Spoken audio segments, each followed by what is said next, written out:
അടുത്ത കോൺട്രാസെപ്റ്റീവ്സ് ആണ് IUDs.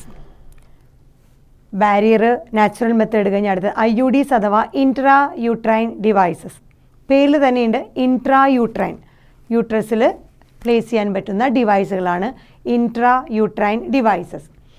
കുറച്ചും കൂടി മറ്റു പറഞ്ഞ നമ്മുടെ നാച്ചുറൽ മെത്തേഡ് ബാരിയർ മെത്തേഡുകൾ കുറച്ചുകൂടി ഇഫക്റ്റീവായിട്ടുള്ളൊരു മെത്തേഡാണ് ഇൻട്രാ യൂട്രൈൻ ഡിവൈസ്. അതുകൊണ്ട് തന്നെ അത് പോപ്പുലർ മെത്തേഡാണ്. സോ ഏറ്റവും കൂടുതൽ ഇഫക്റ്റീവും പോപ്പുലറുമായിട്ടുള്ളൊരു മെത്തേഡാണ് ഇൻട്രാ യൂട്രൈൻ ഡിവൈസ് വെച്ചുള്ള മെത്തേഡുകൾ. അപ്പോൾ നമ്മൾ ബാരിയേഴ്സ് ആയിട്ടുള്ള നമ്മുടെ കോണ്ടംസ് അല്ലെങ്കിൽ ഡയഫ്രം, ഇപ്പോൾ കോണ്ടംസ് ആണെങ്കിൽ ഈസിലി സെൽഫ് ഇൻസേർട്ടഡ് ആണ്, സോ പ്രൈവസി കീപ്പ് ചെയ്യാൻ പറ്റും. അതേസമയം നമ്മൾ diaphragms, cervical cap, vault, female reproductive ട്രാക്റ്റിലൊക്കെ വെക്കുന്നതാണെങ്കിൽ അതിന് സഹായം ആവശ്യമുണ്ട്. അതുപോലെ തന്നെ നമ്മുടെ ഇൻട്രാ യൂട്രൈൻ ഡിവൈസ് യൂസ് ചെയ്യണമെങ്കിൽ അവിടെ ഡോക്ടേഴ്സ് അല്ലെങ്കിൽ എക്സ്പേർട്ട് നേഴ്സുമാരുടെ സഹായം ആവശ്യമുണ്ട്. ഒരിക്കലും സെൽഫ് ഇൻസേർട്ട് ചെയ്യാൻ പറ്റുന്ന ഒരു ഡിവൈസ് അല്ല intra uterine devices. So inserted by doctors അല്ലെങ്കിൽ എക്സ്പേർട്ട് നേഴ്സസ് ആണ്. എവിടെയാണിത് ഇൻസേർട്ട് ചെയ്യുന്നത്? പേര് പറഞ്ഞ പോലെ തന്നെ യൂട്രസിലാണത് പ്ലേസ് ചെയ്യുന്നത്. അതും യൂട്രസിലേക്ക് എത്തുന്നത് through vagina. So through vagina യൂട്രസിൽ പ്ലേസ് ചെയ്യുന്ന ഒരു ഡിവൈസാണ് ഇൻട്രാ യൂട്രൈൻ ഡിവൈസ്. എന്തിനു വേണ്ടിയിട്ടാണ്? ടു പ്രിവെൻറ്റ് കൺസെപ്ഷൻ അഥവാ പ്രഗ്നൻസി. സോ പ്രഗ്നൻസി പ്രിവെൻറ്റ് ചെയ്യാനായിട്ട് ഉള്ള വേറൊരു മെത്തേഡാണ് ഇൻട്രാ യൂട്രൈൻ ഡിവൈസ്. യൂട്രസിൽ വെജൈന വഴി യൂട്രസിലാണ് അത് പ്ലേസ് ചെയ്യുന്നത്. അതിന് ഡോക്ടേഴ്സ് അല്ലെങ്കിൽ എക്സ്പേർട്ട് നഴ്സുമാരുടെ സഹായം ആവശ്യമുണ്ട്. ഈ ഇൻട്രാ യൂട്രൈൻ ഡിവൈസ് 3 കാറ്റഗറിയിലുള്ള ഇൻട്രാ യൂട്രൈൻ ഡിവൈസാണ് സാധാരണയായിട്ട് യൂസ് ചെയ്യുന്നത്. ഫസ്റ്റ് കാറ്റഗറിയാണ് non medicated IUDs, non medicated intra uterine devices. Non medicated IUDസിൻ്റെ പ്രത്യേകത എന്താണെന്ന് വെച്ചാൽ അതിൽ പേര് തന്നെ ഉണ്ട്, അങ്ങനെ ഒരുപാട് കെമിക്കൽ കോമ്പോസിഷൻ കുറവായിരിക്കും. So increase phagocytosis. അവരെന്താണ് ചെയ്യണമെന്ന് വെച്ചാൽ ഫാഗോസൈറ്റോസിസ് എന്ന് പറഞ്ഞാൽ കില്ലിങ് അല്ലെങ്കിൽ എൻഗൾഫിങ്. സോ നമ്മൾ മൈക്രോ ഓർഗാനിസത്തിനൊക്കെ എൻഗൾഫ് ചെയ്യുക എന്ന് പറയും, അതാണ് ഫാഗോസൈറ്റോസിസ്. പക്ഷേ ഇവിടെ എന്തിനാണ് എൻഗൾഫ് ചെയ്യുന്നത്? Phagocytosis of sperm within the uterus. യൂട്രസിലാണ് ഈ ഡിവൈസ് വെച്ചേക്കണേ. സോ ഈ നോൺ മെഡിക്കേറ്റഡ് ആയിട്ടുള്ള IUDs സ്പേമിനെ ഫാഗോസൈറ്റോസിസ് എൻഗൾഫ് ചെയ്ത് അല്ലെങ്കിൽ അതിനെ നശിപ്പിച്ച് കളയുന്നു, വിഴുങ്ങുക എന്നൊക്കെ പറയുന്നുണ്ട് വിത്തിൻ ദ യൂട്രസിൽ വെച്ച് തന്നെ. അതിൻ്റെ എക്സാമ്പിളാണ് ലിപ്സ് ലൂപ്പ്. സോ ആ ലിപ്സ് ലൂപ്പിൽ വെച്ചിട്ട് തന്നെ നമ്മുടെ ഈ സ്പേമുകൾ ഫാഗോസൈറ്റോസിസ് ആയിട്ട് ഇല്ലാണ്ടായി, ഇപ്പോൾ engulfing of the sperms. So within the uterus നമ്മുടെ സ്പേം ഫാഗോസൈറ്റോസിസ് വഴി ഇല്ലാണ്ടാവും. അതിന് എക്സാമ്പിളാണ് ലിപ്സ് ലൂപ്പ്. പേര് തന്നെ ഒരു ലൂപ്പ് പോലത്തെ ഒരു സ്ട്രക്ചർ. അടുത്ത IUD ആണ് കോപ്പർ റിലീസിങ് IUDs. ആ പേരിൽ തന്നെ ഉണ്ട് ഒരു IUD കോപ്പർ റിലീസ് ചെയ്യുന്ന ഇൻട്രാ യൂട്രൈൻ ഡിവൈസ്. ഈ കോപ്പർ റിലീസിങ് IUDസിൽ എന്താണ് സംഭവിക്കുന്നത്? ആ IUDസിൽ നിന്ന് കോപ്പർ അയോൺസ് ആണ് റിലീസ് ചെയ്യുന്നത്. ഈ കോപ്പർ അയോൺസ് വരുമ്പോൾ എന്താണെന്ന് വെച്ചാൽ നമ്മുടെ സ്പേമിൻ്റെ മോട്ടിലിറ്റി, സ്പേമിന് മൂവ് ചെയ്യാനുള്ള കപ്പാസിറ്റി നഷ്ടപ്പെടും. അപ്പോൾ എത്ര വിഗറസ് ആയിട്ടുള്ള സ്പേമാണ് വന്നിട്ടുണ്ടെങ്കിലും അതിൻ്റെ മോട്ടിലിറ്റി നഷ്ടപ്പെടും. So suppress sperm motility. ഈ കോപ്പർ അയോൺസ് വന്നു കഴിഞ്ഞാൽ ഈ സ്പേമിൻ്റെ മോട്ടിലിറ്റി ഇല്ലാണ്ടാവും. അതോടുകൂടി എന്തായി? അതിന് ഫെർട്ടിലൈസ് ചെയ്യാനുള്ള കപ്പാസിറ്റി നഷ്ടപ്പെടുന്നു. സോ സ്പേം മോട്ടിലിറ്റി ഇല്ലാണ്ടാക്കുന്നു. അതുപോലെ ഫെർട്ടിലൈസിങ് കപ്പാസിറ്റി ഓഫ് സ്പേം അത് കാരണം ഇല്ലാണ്ടാവുന്നു. അതാണ് കോപ്പർ റിലീസിങ് IUDസിൻ്റെ ഫങ്ഷൻ. അതിന് എക്സാമ്പിളാണ് കോപ്പർ ടി. വളരെ കോമൺ ആയിട്ട് യൂസ് ചെയ്യുന്ന കോപ്പർ റിലീസിങ് IUDs ആണ് കോപ്പർ ടി ആൻഡ് കോപ്പർ 7, അതുപോലെ മൾട്ടി ലോഡ് 375. ഇതൊക്കെ different type copper releasing IUDs ആണ്.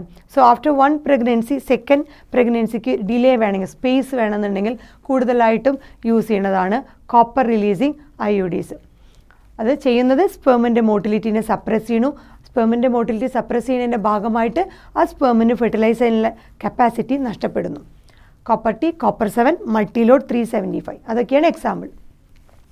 അടുത്ത കാറ്റഗറിയിലുള്ള ഇൻട്രാ യൂട്രൈൻ ഡിവൈസാണ് hormone releasing IUDs. Hormone releasing എല്ലാത്തിൻ്റെയും പേരിൽ തന്നെ നമുക്ക് മനസ്സിലാവും ഏത് കാറ്റഗറിയിലുള്ള ഇൻട്രാ യൂട്രൈൻ ഡിവൈസ് ആണെന്ന്.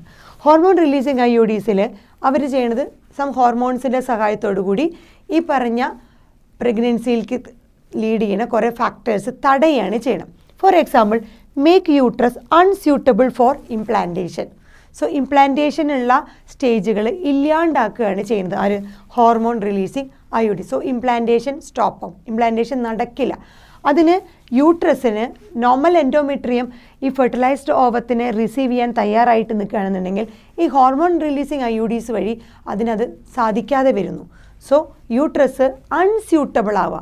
ഈ വരുന്ന ഫെർട്ടിലൈസ്ഡ് ഓവത്തിന് സ്വീകരിക്കാൻ പറ്റാത്ത ലെവലിൽ അൺസ്യൂട്ടബിൾ ആവുന്നതാണ് അതിൻ്റെ condition. Make uterus unsuitable for implantation. അതുകൊണ്ട് അതെങ്ങനെയാണ്? And cervix hostile to the sperm. അപ്പോൾ സ്പേം പാസ് ചെയ്യുമ്പോൾ ഈ സെർവിക്സിന് ഒരു അൺഫ്രണ്ട്ലി ആയിട്ടുള്ള നേച്ചർ. സോ നോർമലി ഈ സെർവിക്കൽ മ്യൂക്കസ് ഒക്കെ സ്പേമിന് മൂവ് ചെയ്യാനായിട്ട് ഭയങ്കര കമ്പാറ്റബിൾ ആയിട്ടാണ് നിൽക്കേണ്ടവ. പക്ഷേ ഈ ഹോർമോൺ റിലീസിങ് IUDs യൂസ് ചെയ്യുകയാണെങ്കിൽ ഈ സ്പേമിന് അതിലൂടെ മൂവ് ചെയ്യാൻ പറ്റില്ല. സ്പേമിന് ഒപ്പോസിങ് ആയിട്ടുള്ള ഒരു എൻവയോൺമെൻറ്റൽ കണ്ടീഷൻസ് ആയിരിക്കും സെർവിക്സിൽ ഉണ്ടാവുക. അതാണ് ഉദ്ദേശിക്കുന്നത് സെർവിക്സ് ഹോസ്റ്റൈൽ. ഹോസ്റ്റൈൽ എന്ന് പറഞ്ഞാൽ അൺഫ്രണ്ട്ലി ആയിട്ടിരിക്കും. So cervix hostile to the സ്പേമിന് അതിലൂടെ മൂവ് ചെയ്യാൻ പറ്റില്ല. അതുവഴി പ്രഗ്നൻസി അല്ലെങ്കിൽ കൺസെപ്ഷൻ പ്രിവെൻറ്റ് ചെയ്യാൻ പറ്റും ഹോർമോൺ റിലീസിങ് IUDs വഴി. അതിന് എക്സാമ്പിളാണ് progestasert and LNG-20. Progestasert and LNG-20 hormone releasing IUDs. So certain ലെവലിലെ ഹോർമോൺസ് നമ്മുടെ നോർമൽ ലെവലിൽ നിന്ന് ഇംബാലൻസ് ചെയ്ത് ഈ പറഞ്ഞ നമ്മുടെ സെർവിക്കൽ റീജിയനിലുള്ള മ്യൂക്കസൊക്കെ ഹോസ്റ്റൈലായിട്ട് അൺഫ്രണ്ട്ലി ആക്കി മാറ്റുക സ്പേമിന്. അതുപോലെ നമ്മുടെ യൂട്രസ് സ്യൂട്ടബിൾ അല്ലാത്ത രീതിയിൽ അൺസ്യൂട്ടബിൾ ആക്കി മാറ്റുക ഇംപ്ലാന്റേഷൻ. ഇങ്ങനെ ഓരോ സ്റ്റെപ്പുകളിലൂടെ പ്രഗ്നൻസി അല്ലെങ്കിൽ കൺസെപ്ഷൻ തടയുകയാണ് നമ്മുടെ ഹോർമോൺ റിലീസിങ് IUDs ചെയ്യുന്നത്. ഇനി ജനറലായിട്ട് പറയുകയാണെങ്കിൽ നമ്മുടെ ഇൻട്രാ യൂട്രൈൻ ഡിവൈസിൻ്റെ കോമൺ ആയിട്ട് പറയാം ഇൻക്രീസ് ഫാഗോസൈറ്റോസ്. നമ്മളിവിടെ പറഞ്ഞിരുന്നു, ഇവിടെ എന്താണ് പറഞ്ഞത്? Increase phagocytosed. സോ ഈ സ്പേമിന് ഫാഗോസൈറ്റോസ് എൻഗൾഫ് ചെയ്യാണ് ചെയ്യുന്നത്. സോ IUDs കോമൺ ആയിട്ട് ജനറലി ഫാഗോസൈറ്റോസിസ് ഓഫ് സ്പേമാണ് ചെയ്യുന്നത്. എവിടെ വെച്ച് തന്നെ? യൂട്രസിൽ. ബിക്കോസ് ഇതാണ് ഇൻട്രാ യൂട്രൈൻ ഡിവൈസാണ്. ഇൻട്രാ യൂട്രൈൻ ഡിവൈസ് ആയതുകൊണ്ട് യൂട്രസിൽ വെച്ച് തന്നെ സ്പേമിനെ ഫാഗോസൈറ്റോസ് ചെയ്ത് ഇല്ലാണ്ടാക്കി കളയാണ് ഈ IUDs ഒക്കെ ചെയ്യുന്നത്. ഇനി ഒരു ഫീമെയിലിന് പ്രഗ്നൻസി ഡിലേ ചെയ്യണമെങ്കിൽ അല്ലെങ്കിൽ രണ്ട് കുട്ടികൾ തമ്മിൽ സ്പേസ് വേണമെങ്കിൽ ഏറ്റവും ഐഡിയലായിട്ട് യൂസ് ചെയ്യാൻ പറ്റുന്ന ഡിവൈസുകളാണ് IUDs അഥവാ intra uterine devices. So ideal contraceptive for female ആർക്ക് who want to delay pregnancy delay ചെയ്യണമെങ്കിൽ, അല്ലെങ്കിൽ സ്പേസ് പ്രഗ്നൻസി ഓർ ചിൽഡ്രൻ കുട്ടികൾ തമ്മിൽ ഗ്യാപ്പ് വേണമെന്നുണ്ടെങ്കിൽ, ഒരു പ്രഗ്നൻസി കഴിഞ്ഞാൽ നെക്സ്റ്റ് പ്രഗ്നൻസിക്ക് ഇത്രയും ഡ്യൂറേഷൻ വേണമെന്നുണ്ടെങ്കിൽ അത് ഡിലേ ചെയ്യാനായിട്ട് ഏറ്റവും സൂട്ടബിൾ ആയിട്ടുള്ള ഒരു കോൺട്രാസെപ്റ്റീവാണ് ഇൻട്രാ യൂട്രൈൻ ഡിവൈസ് അഥവാ IUDs.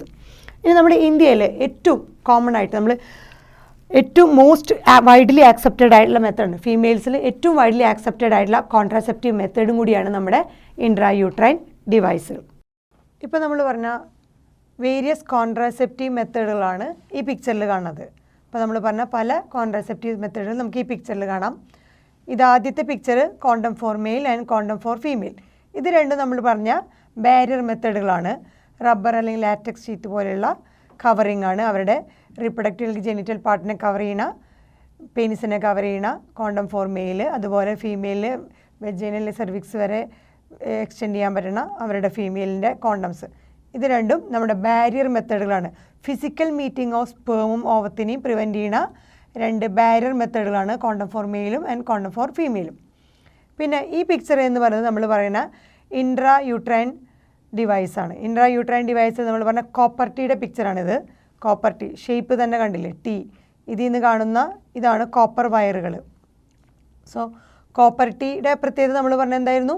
നമ്മുടെ സ്പേമിൻ്റെ മോട്ടിലിറ്റീനെ സപ്രസ് ചെയ്യും, അതുവഴി സ്പേമിന് ഫെർട്ടിലൈസ് ചെയ്യാനുള്ള കപ്പാസിറ്റി ഇല്ലാണ്ടാവുകയും ചെയ്യുന്നു.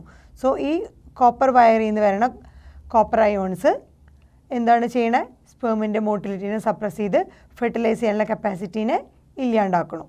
അതാണ് T ഷേപ്പ് ആയതുകൊണ്ട് നമ്മളതിനെ കോപ്പർ വയർ ഉള്ളതുകൊണ്ട് അതിനെ നമ്മൾ കോപ്പർ-ടീ. ഇത് ഇൻട്രാ യൂട്രൈൻ ഡിവൈസാണ്. അതുപോലെ അടുത്തത്, സോ ഇത് മാത്രമേ മെയിലുള്ളൂ.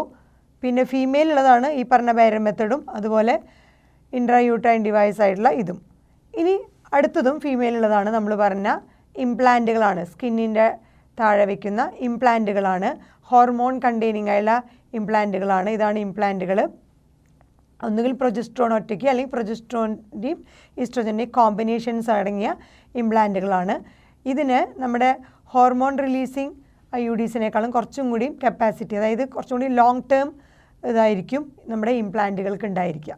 ഇത്രയാണ് നമ്മൾ പഠിച്ച വേരിയസ് കോൺട്രാസെപ്റ്റീവ് മെത്തേഡുകൾ.